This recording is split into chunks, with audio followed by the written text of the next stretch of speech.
Au gouvernement, on parle de déficit structurel. Mais dans le mot déficit structurel, il y a structurel. Il faut faire quelque chose pour changer la structure. Là, on a un problème qui est récurrent, qui est permanent. Puis comme David l'a dit, il faut adresser cette question-là sur une base collective. Pas juste la retourner vers les individus, puis pas juste la retourner vers le gouvernement. Dans la deuxième saison d'En cause sociale, on aborde des enjeux cruciaux qui touchent le quotidien de nos communautés. Ensemble, nous découvrons des expertises et des expériences qui nous en apprennent un peu plus sur les inégalités sociales. Vous entendrez des histoires inspirantes pour initier un changement durable dans la réduction de la pauvreté et de l'exclusion sociale. Je m'appelle Isabelle Genet. Merci de causer avec nous. La hausse du coût de la vie représente actuellement un défi majeur et plonge de plus en plus de ménages dans une lutte quotidienne pour assurer l'essentiel. La fréquentation record des banques alimentaires dans la dernière année témoigne de cette réalité. L'augmentation significative des jeunes familles de la classe moyenne et des travailleurs et travailleuses à faible revenu bénéficiant de leurs services n'a jamais été aussi haut. Concrètement, c'est 1 personne sur 10 qui a recours à une banque alimentaire à chaque mois, puis 25 % d'entre elles ont un revenu d'emploi. C'est du monde qui travaille. Ces nombres sont ahurissants. Surtout quand on sait qu'ils tiennent seulement compte des personnes qui ont osé s'adresser aux services d'aide alimentaire. Pour causer de cette explosion des besoins en aide alimentaire, je m'entretiens aujourd'hui avec David Pépin, chargé de projet au pôle alimentaire Basseville. Bonjour David. Bonjour. Et Mathieu Truchon, gestionnaire de portefeuille principal et conseiller en gestion de patrimoine à la BMO. Allô Mathieu. Bonjour Isabelle. Merci beaucoup à vous deux d'avoir accepté notre invitation. Merci de l'invitation. Avant de plonger dans le cœur du sujet, je fais toujours ça. Là. J'aime ça que les gens qui nous écoutent apprennent à vous connaître un petit peu. Donc, juste en quelques phrases, j'aimerais ça commencer. Tiens, on va commencer par David. Peux-tu nous expliquer un peu ton parcours dans le milieu communautaire puis au sein du pôle alimentaire Basseville? Oui, en fait, j'ai une expérience de 12 ans en développement des communautés par le biais de la culture. Donc, c'est un peu comme ça que j'ai commencé à m'intéresser vraiment à ce qui se passait dans les communautés, aux problématiques locales. Puis ensuite, j'ai travaillé pendant 3 ans au Pignon Bleu, donc qui est bien connu pour agir organisme en sécurité associé à alimentaire. oui. Exactement, pour les familles, les enfants. Oui. Et puis maintenant, depuis à peu près 1 an, je suis donc dans l'équipe de sécurité alimentaire Basseville, attaché plus précisément au projet du pôle alimentaire.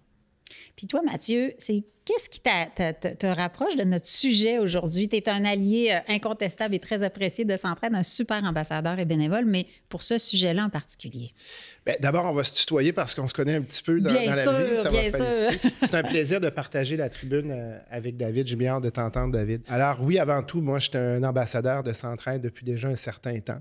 Mais je dirais que pour le sujet spécifique d'aujourd'hui, ce qui a été un véritable déclic chez moi, Isabelle, c'est lorsque, assez jeune dans ma carrière, puis là, ça remonte à plus de 20 ans, j'ai joint le conseil d'administration de Moisson comme administrateur, donc. Et puis, je dirais qu'au début, donc, de ma carrière, j'ai eu la chance d'avoir comme plusieurs des mentors. Puis un de mes mentors, c'était notre président à l'époque, qui est décédé malheureusement aujourd'hui, Jacques Ménard. Puis il disait souvent une phrase qui résonnait beaucoup chez moi. Il disait, on vit dans une société où c'est permis de rêver, une société de droit, mais il y a des devoirs qui viennent avec. Puis un des devoirs, c'est de vous impliquer dans votre milieu, dans votre société. Donc, dès que j'ai eu l'occasion de m'impliquer, c'est cette disponibilité-là d'administrateur qui s'est libérée. Le président du CA était un de mes collègues, puis il dit, on a besoin de relève. Alors, comme administrateur, assez rapidement, je dirais que j'ai été confronté à cette dure réalité. La demande d'une population qui était à l'époque très importante. Et force est d'admettre que 20 ans plus tard, la demande, ça s'est multiplié, puis elle est encore plus importante. Bien, merci beaucoup d'être là. Merci tous les deux de nous partager dans les prochaines minutes un peu votre posture, votre expertise, votre expérience. L'insécurité alimentaire, c'est une des principales illustrations des inégalités sociales puis de la pauvreté, bien évidemment. C'est à ça qu'on pense, monsieur, madame, tout le monde. Oh, mon Dieu, les fils s'allongent devant les banques alimentaires, puis c'est tout à fait naturel de référer à ça quand on parle de pauvreté. Mais c'est bon de le dire, ça survient quand une personne est incapable de se procurer une nourriture, ça c'est la vraie définition, là, une nourriture saine et de qualité en quantité suffisante. Parce que des fois, tu sais, on se dit, Les gens vont ramasser à telle banque alimentaire et tout, mais tu ne peux pas juste avoir des desserts, juste des féculents.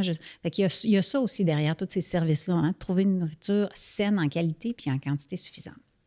Fait que ça peut être l'insécurité alimentaire, ça a plein de visages. Ça peut être une mère de famille qui se prive de manger pour ses enfants. Ça peut être une personne qui habite dans un village où la seule épicerie qu'il y avait a fermé puis qui n'a pas de voiture pour se déplacer. Tu sais, ça a beaucoup de façons de vivre cette insécurité alimentaire-là. Quand les revenus sont insuffisants puis qu'on est dans une crise du logement comme on est présentement, bien, où est-ce qu'on coupe? On va couper dans l'hydro, difficile de couper dans Internet, les enfants en ont besoin pour les devoirs, on coupe dans la nourriture. Fait qu'il y a beaucoup de causes qui mènent à ces situations-là. Est-ce que c'est... Je le sais que la réponse, c'est oui, mais j'aimerais ça que tu nous en parles un peu de cette situation-là puis de tous ces visages-là différents que tu vois, David, au pôle alimentaire Basseville. Oui, c'est vrai qu'il y a beaucoup de parcours de vie qui... c'est tellement varié, les profils des personnes qui vivent de l'insécurité alimentaire. Puis c'est intéressant la définition parce qu'elle est quand même longue, cette définition-là. Puis il y a aussi à la fin d'avoir les aliments en quantité suffisante, mais selon les préférences des personnes aussi. C'est vrai. Ou même les allergies, des fois, voyons. C'est pas parce que tu es en situation de pauvreté que tu es peut-être allergique aux arachides. Là. Il y a comme... Exactement. Les traditions culturelles et tout, ça en fait partie. Puis c'est ce qu'on voit donc en Basseville. Le profil de la population est très diversifié. Puis nous, on travaille dans Saint-Roch et dans Saint-Sauveur, dans les deux quartiers.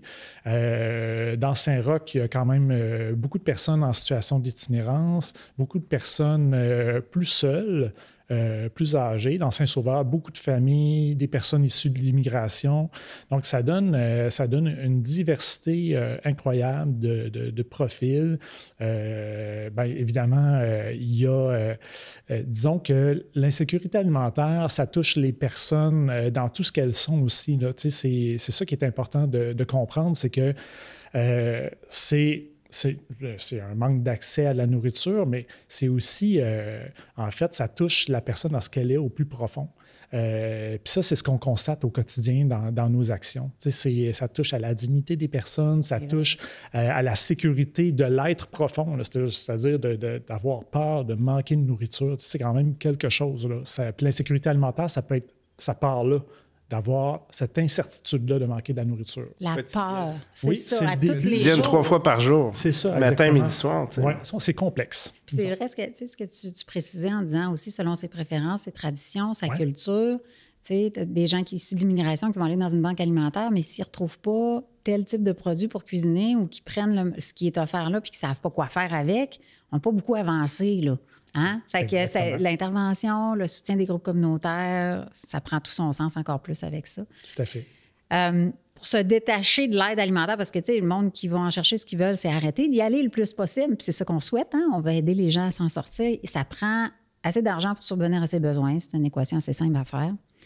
Puis Centraide, comme bien d'autres acteurs, hein, je dis souvent ça, Centraide, on n'est pas la seule solution. On est une pierre de l'édifice. On n'est pas l'édifice, mais on est une pierre importante de l'édifice tous ensemble.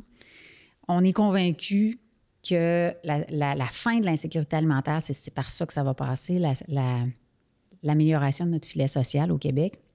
Fait que je parle ici d'augmenter les revenus des plus démunis, créer des logements, évidemment, améliorer l'accès aux services de santé mentale. Comment qu'on fait, Mathieu, pour sensibiliser la population en général à cet aspect-là?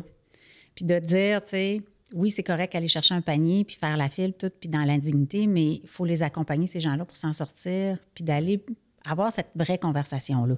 Tu parles de filet social, puis on a raison de le dire. Le filet social tient un fil. Lorsqu'on voit ce qui se passe, puis pas besoin d'aller loin, tu parlais des quartiers où est-ce que vous œuvrez, mais la réalité, c'est que je pense qu'il faut faire ce qu'on fait aujourd'hui, Isabelle, puis David, il faut en parler. Il faut démocratiser. Il faut aller à la rencontre des autres. C'est le vivre ensemble. C'est la première chose qu'il faut faire. Moi, je me suis donné une petite mission comme bénévole d'en parler justement puis de communiquer.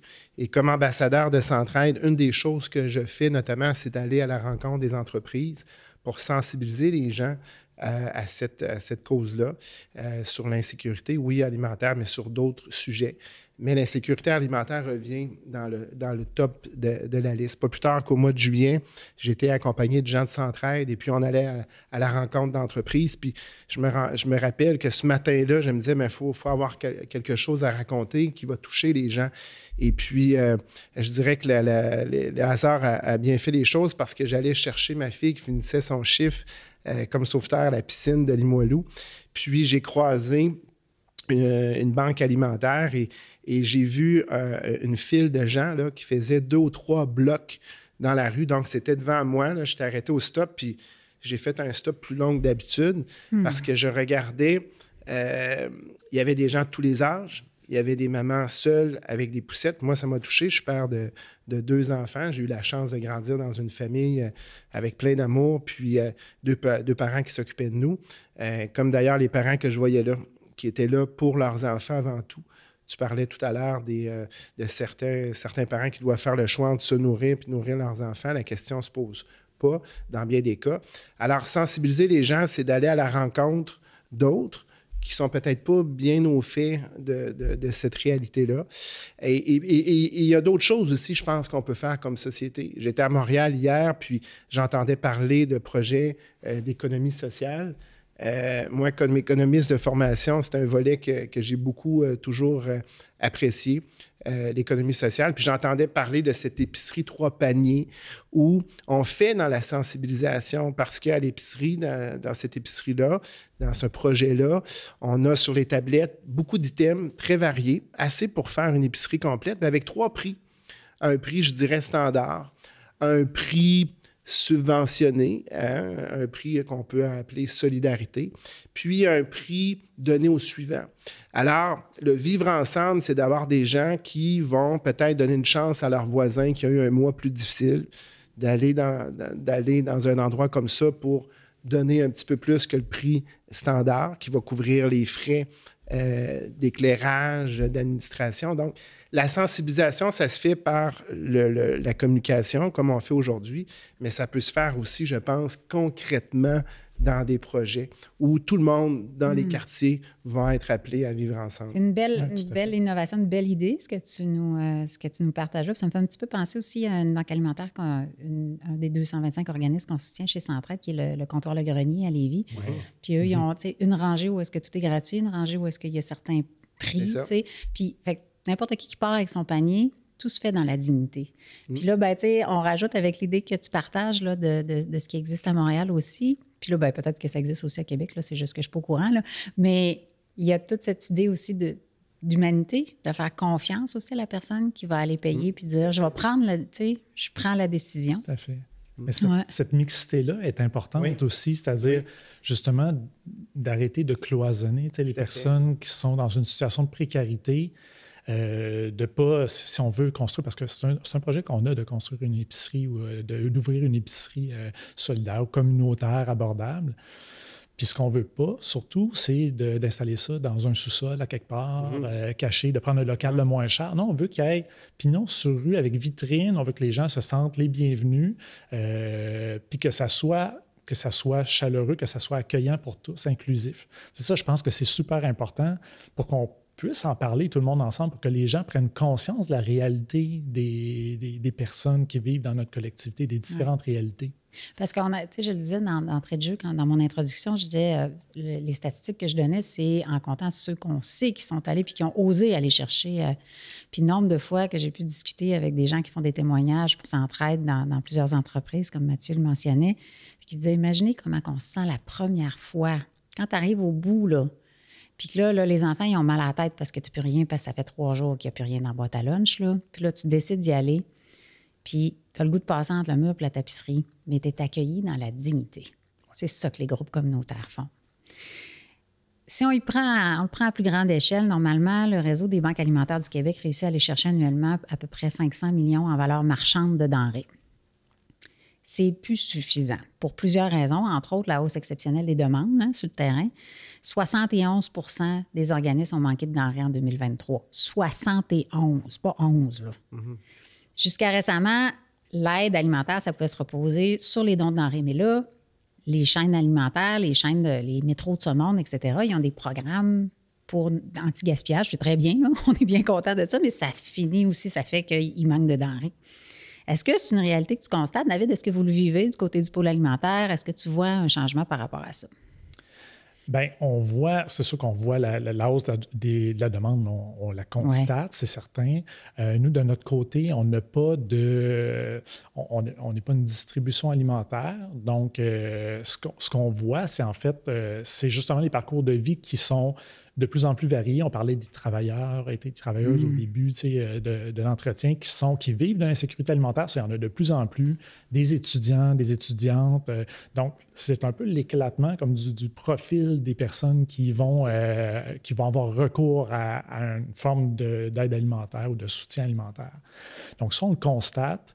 Ce qu'on voit, de toute façon, tout le monde ressent aussi la hausse du prix des aliments, le prix des de la loyers, vie en général. Donc, ça affecte tout le monde.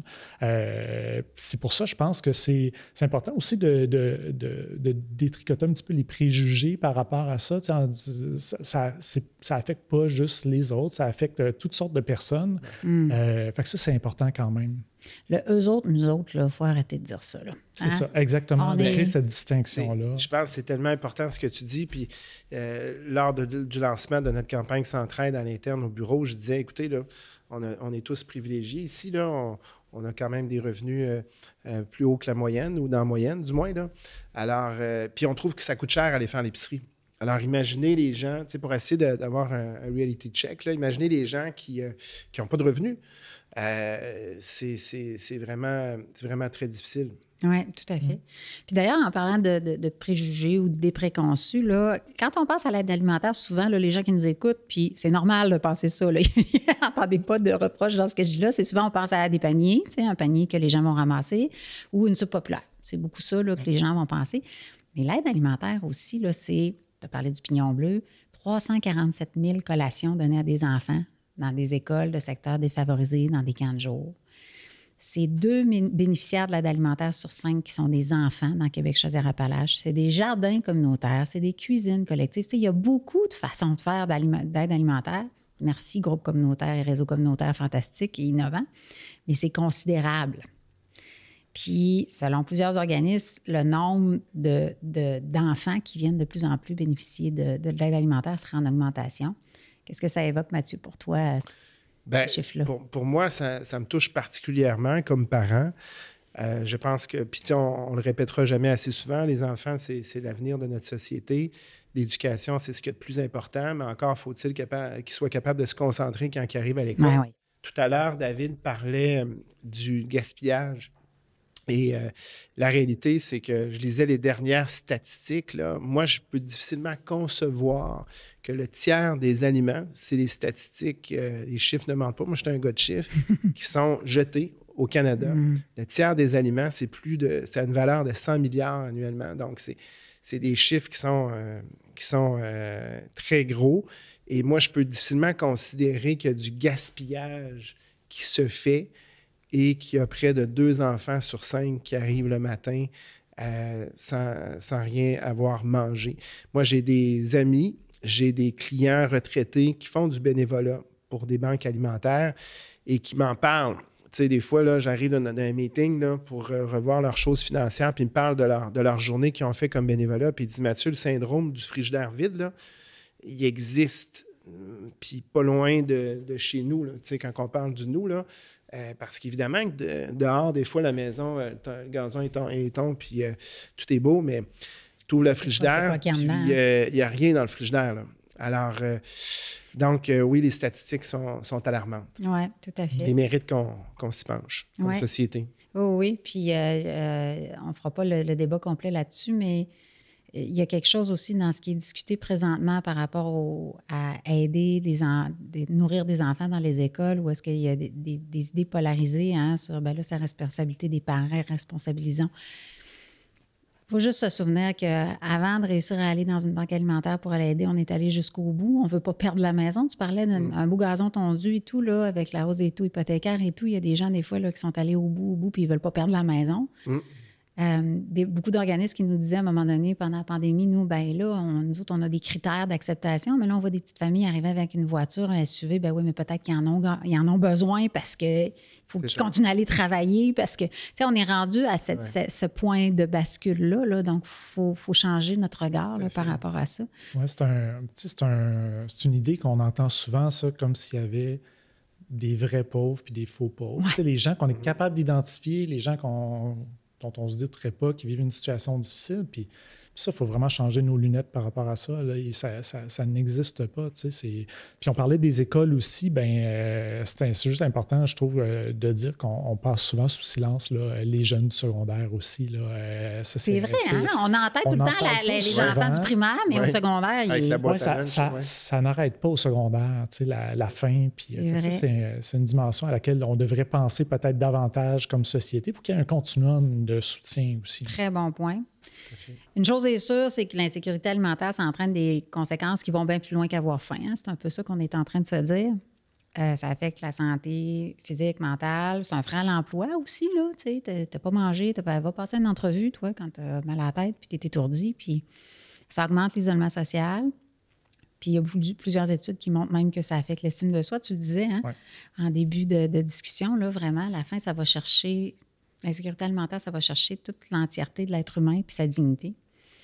Mais c'est démontré qu'en plus de l'individu, ça affecte la société au complet. Puis là, David, j'ai une question vraiment facile pour toi. As-tu une idée de solution qu'on pourrait mettre en place? Les solutions, il y en a. Elles sont collectives. Moi, je pense que c'est vraiment... souvent, on redonne ça aux personnes. En fait, on dit, c'est... Premièrement, la personne devrait travailler. Il y a toutes sortes d'idées là, préconçues, du genre, c'est ça, la personne devrait se prendre en main, la personne devrait travailler, elle devrait faire plein de choses. Mais en fait, comme collectivité, il y a plein de choses qu'on devrait faire aussi. Puis peut-être de s'indigner de cette situation-là. Est-ce que... parce que la sécurité alimentaire, en fait, c'est quelque chose qui est vraiment collectif. Je reviens encore à la définition, mais c'est... Toute personne devrait pouvoir se nourrir ou avoir accès à la nourriture à tout moment. Donc, la définition dit ça. Puis en qualité et en quantité suffisante. C'est ça. Ouais. Comme ce n'est pas le cas, on peut dire que dans notre société, on vit de l'insécurité alimentaire. Pas les personnes. Dans notre société, on vit de l'insécurité alimentaire. Je pense que là, il faut, un petit peu se mettre dans ce bain-là puis se dire, c'est un droit fondamental quand même de se nourrir. Qui peut dire le contraire? Donc, je pense que d'agir en amont, ça, c'est une piste, en tout cas, que nous, comme organisme, on explore beaucoup, c'est-à-dire d'éviter que les gens ou de limiter le nombre de personnes qui vont se rendre à l'aide d'urgence, parce que le dépannage alimentaire, la banque alimentaire, c'est une aide d'urgence. On veut agir en amont de ça. Est-ce que, par exemple, une épicerie communautaire abordable pourrait être une bonne solution? Bien, c'est ce qu'on est en train de travailler. Mais il y a les marchés solidaires aussi qu'on déploie en basse-ville. C'est une super belle solution parce que les gens se rencontrent, il y a une mixité. Il peut y avoir aussi différents tarifs, là, comme c'est le cas à Montréal, par exemple. Il y a plein de... C'est ça. En fait, l'idée, c'est de faire en sorte que les gens aient le choix des aliments qu'ils vont acheter, qu'ils se sentent comme tout le monde.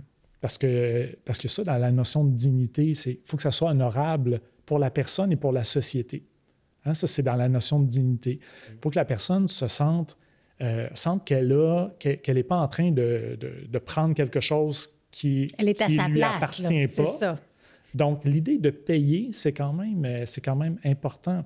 Donc, après ça, il y a un travail à faire pour rendre les aliments accessibles, abordables. Puis accessible, c'est financièrement, mais c'est aussi géographiquement, physiquement pour les personnes à mobilité réduite, culturellement, socialement. Tu sais, l'accessibilité, c'est tout ça. Donc, on a vraiment un travail à faire comme collectivité pour rendre l'alimentation accessible à tous. Tout à fait. On est rendu à un petit exercice qu'on va faire. On fait toujours ça dans nos épisodes. C'est le dernier aujourd'hui de notre deuxième saison. On va faire l'exercice d'essayer de déconstruire ensemble des idées préconçues. J'aimerais ça, chacun votre tour, vous allez répondre les deux à chacun des énoncés. En quelques phrases, comment vous déconstruiriez ça?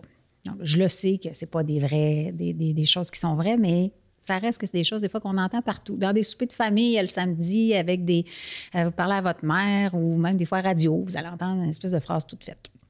Donc, j'y vais. Ça vous va? Le premier. Magasiner les coupons, les rabais, les circulaires à l'épicerie, c'est une bonne solution pour l'insécurité alimentaire. On va commencer avec Mathieu. Je dirais une chose, je dirais que c'est peut-être compliqué dans le day-to-day. Là, on parlait d'avoir des épiceries dans les quartiers. Imaginez s'il faut faire 3 épiceries puis qu'on n'a pas de voiture. Ouais, c'est un bon point. Puis en plus que le transport collectif est à développer. Oui, est à développer, on va dire ça comme ça. Alors, on se voit mal faire une longue route avec plein de sacs d'épiceries différentes, selon moi. Là. David? C'est vrai que les personnes, on pense que c'est peut-être une solution, une solution magique. En fait, on propose ça comme une solution magique, mais les gens, ils ont déjà pensé de regarder les coupons. C'est pas. C'est ça, hein? C'est comme si c'était une solution qu'on leur propose, mais ils ont déjà pensé. C'est pas comme. Il y a tellement de facteurs de la vie qui sont affectés par une situation de précarité, par tout ce qu'on entre dans la sécurité alimentaire. Fait que c'est pas juste de faire les coupons. Par exemple, nous, on a des gens qui voudraient bien aller dans une grande bannière. C'est à l'extérieur de leur quartier. Donc, on parlait de transport, mais effectivement, il y en a qui vont jusqu'à payer un taxi. Parce que ça coupe le budget après, là? Ben c'est ça. Fait que il y a un travail qu'on fait avec eux aussi, c'est de voir le budget puis de dire, finalement, ça vaut peut-être pas la peine de regarder des coupons puis d'aller à l'extérieur du quartier. Il faut qu'on trouve autre chose. La proximité est super importante. Ouais. Fait que c'est ça. C'est une solution facile qui a l'air simple. Mais puis des fois, l'histoire du budget, moi, je l'entends souvent, là. Ça m'arrive de répondre à quelqu'un qui me donne cet argument-là. Oui, mais les personnes là, qui sont pauvres, là, ils ont juste à mieux faire leur budget. Puis, il y aurait besoin de se faire. Hey, c'est souvent des champions du monde qui pourraient tous nous en montrer. Okay? Quand tu es obligé de vivre avec tant d'argent, là, tu ne laisses pas aller rien. Donc, ça, c'est un préjugé qu'il faut défaire, selon moi. Tout à fait. OK, deuxième affirmation. L'insécurité alimentaire, c'est un problème temporaire. Mathieu. Je reviens peut-être à mon expérience personnelle. Il y a 20 ans, c'était un problème criant et ça l'est encore aujourd'hui. Les statistiques le démontrent et avec l'augmentation du coût de la vie, dont nous sommes tous témoins, peu importe les revenus que nous faisons, l'augmentation du coût de la vie, l'inflation va continuer d'augmenter, va augmenter moins, mais va continuer d'augmenter de 2 %. On ne voit pas de déflation, on ne voit pas de diminution de prix qui pourrait permettre aux gens de retourner faire des paniers plus complets. Là. On ne voit pas ça, personne ne voit ça. Donc, il est totalement faux de dire que c'est un problème temporaire. Moi, je pense que, souvent de fois, on regarde des fois dans des organismes ou, je ne sais pas, même au gouvernement, on parle de déficit structurel. Quand dans le mot déficit structurel, il y a structurel. Il faut faire quelque chose pour changer la structure. Là, on a un problème qui est récurrent, qui est permanent. Puis comme David l'a dit, il faut adresser cette question-là sur une base collective. Pas juste la retourner vers les individus, puis pas juste la retourner vers le gouvernement. Bien, je suis tout à fait d'accord avec ce que tu as dit, Mathieu. En fait, c'est un problème de société chronique. C'est comme ça que je le dirais. Ça existe depuis longtemps. Ça ne veut pas dire qu'il faut baisser les bras et se dire OK, ça va toujours exister.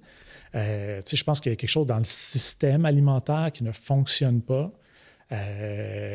Parce que les aliments sont des marchandises. Ça supplante le droit à l'alimentation dont on parlait plus tôt. Donc, le fait que les aliments soient une marchandise, ça veut dire qu'il y a des gens qui auront jamais qui vont avoir la difficulté à avoir accès à ces aliments-là.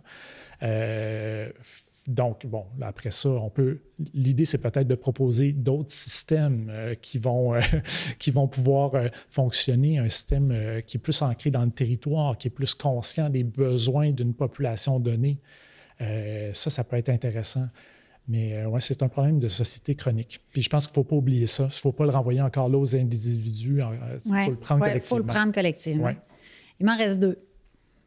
Les organismes en aide alimentaire, les comptoirs alimentaires, ils distribuent des aliments. C'est ça qu'ils font. David? Bien, en tout cas, nous, on ne fait pas ça. on propose d'autres choses, pas parce que, c'est bien, il faut qu'il y ait de l'aide d'urgence, mais comme on disait tantôt, il faut le prendre en amont. Il faut offrir d'autres solutions qui permettent aux gens faut le travailler avec eux, en fait. C'est aussi ça, c'est que l'idée, c'est qu'ils font partie, ils savent très bien quoi faire. Tu parlais, Isabelle, du budget. Effectivement, les gens savent comment budgéter, puis ils savent comment cuisiner, puis des fois, c'est juste, ça prend de l'accompagnement, il faut briser l'isolement, il y a plein de trucs à mettre en place pour que les gens trouvent des solutions ensemble. Puis c'est un peu ce qu'on essaie de faire, en fait, nous, comme organisme. Mm-hmm. Donc, il n'est pas question d'aller distribuer, mais c'est plus que chaque personne fait partie d'un tout, fait partie de la solution. Là. Mathieu, les organismes, ils font juste distribuer des denrées. 2 ou 3 choses, je dirais cuisine collective. C'est donc pas juste de la distribution, c'est de la cuisine. David parlait tout à l'heure d'une réalité qui nous frappe de plein fouet, où on a certains immigrants qui, tu sais, quand on voyage, nous, puis qu'on va dans d'autres pays, des fois, on va à l'épicerie, là, puis on se demande... ça sert à quoi, ça? Oui, c'est ça. Oui. Ça sert à quoi? Comment qu'on fait? Alors, on peut se mettre dans leurs souliers, puis les organismes, au-delà de la distribution, vont faire de l'éducation. Mais surtout, le plus important, puis tu en parlais, Isabelle, on parlait d'aide aussi chez les personnes plus vulnérables, plus âgées. Moi, j'ai un monsieur dans mon quartier que je croise des fois qui a plus de 90 ans, puis je suis convaincu que la seule personne à qui il parle, c'est la personne qui vient porter son petit panier. Oui, c'est ça, dans sa journée. Donc, oui, dans ce cas-là, on parle de distribution, mais on parle aussi d'un contact, puis d'une place aussi pour que les gens puissent se parler entre eux. Et mon souhait le plus grand, c'est comme on le disait, c'est le vivre ensemble. C'est qu'ils ne parlent pas juste entre eux, mais tout le monde ensemble. J'ajouterais à ça, je trouve que vos réponses sont vraiment très éclairantes. J'ajouterais à ça, souvent, l'aide alimentaire, c'est la première étape. La personne rentre là, n'a pas eu le choix parce qu'elle a faim, mais il y a une panoplie d'autres choses sur lesquelles elle peut être aidée. Puis on a consenti plusieurs augmentations de financement, puis certains financements presque entiers, nous, à des organismes qu'on soutient, parce qu'ils voulaient ajouter une ressource, un intervenant social, même si c'est un comptoir de distribution alimentaire, parce que tu ne sais pas. Ça se peut que tu vois un petit bleu sur un bras d'un enfant. Ça se peut que tu peux aider une maman qui vit peut-être quelque chose de grave à la maison. Ça se peut qu'il y ait quelqu'un qui est en dépression aussi, qui a besoin d'aide. Donc, tu sais, il y a tout ça, là, puis c'est tellement fantastique, tout ce que les groupes communautaires font là-dessus.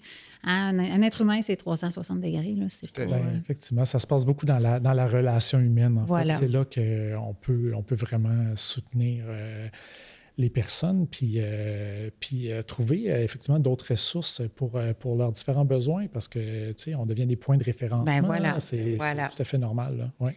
La dernière, c'est ma préférée, entre guillemets.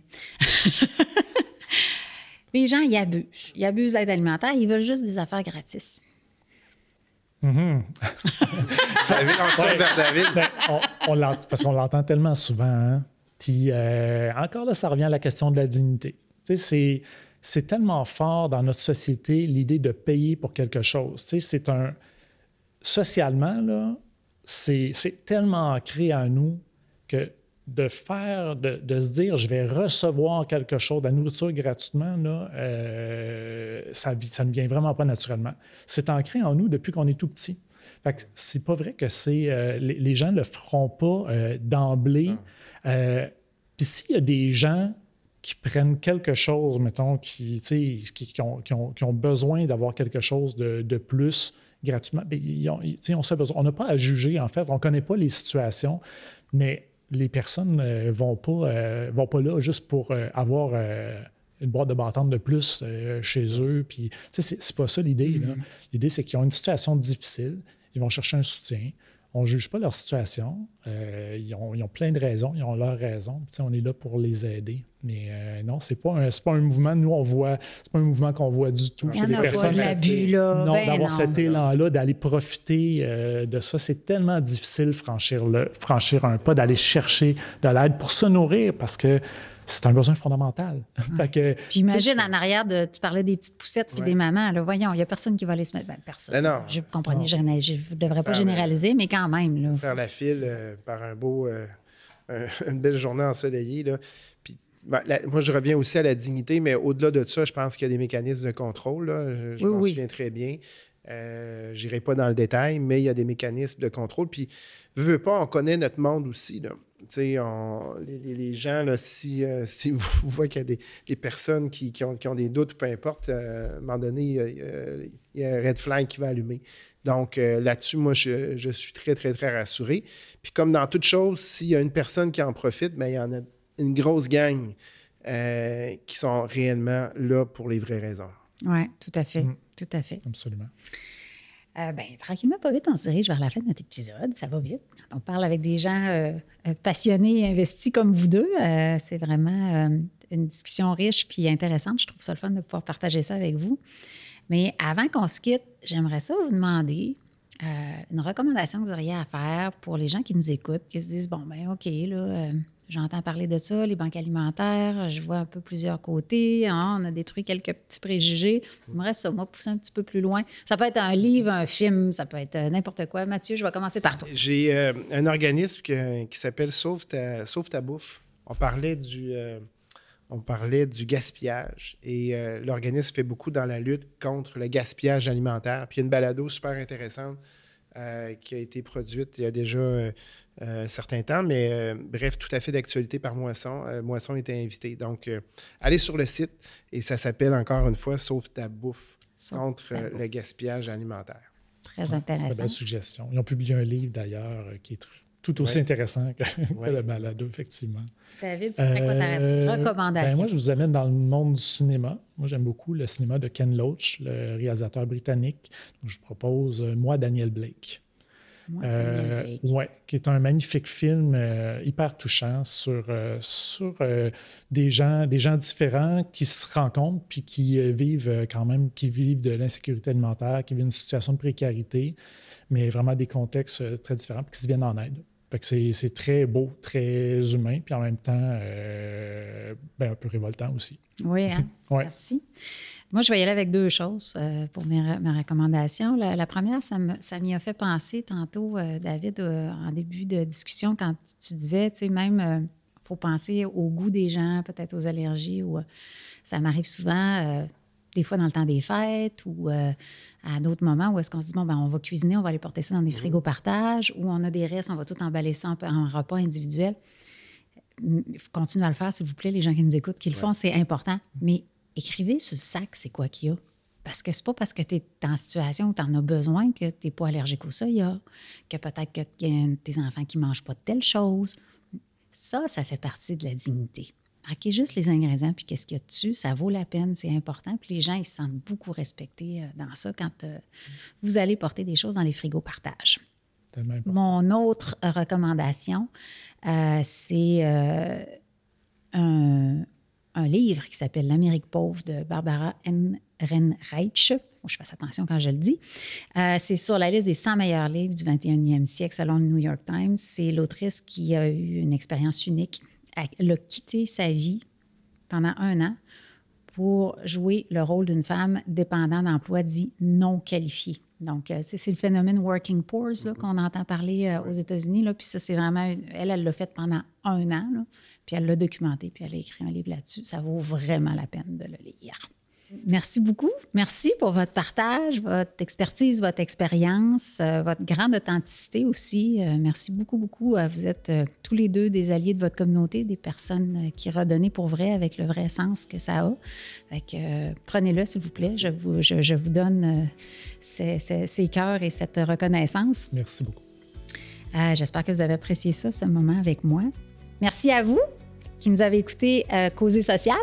Merci à toutes les personnes qui ont rendu cette discussion possible. Vous pouvez nous rejoindre sur les réseaux de Centraide Québec et Chaudière-Appalaches, que ce soit sur Facebook, LinkedIn, Instagram, YouTube et Spotify.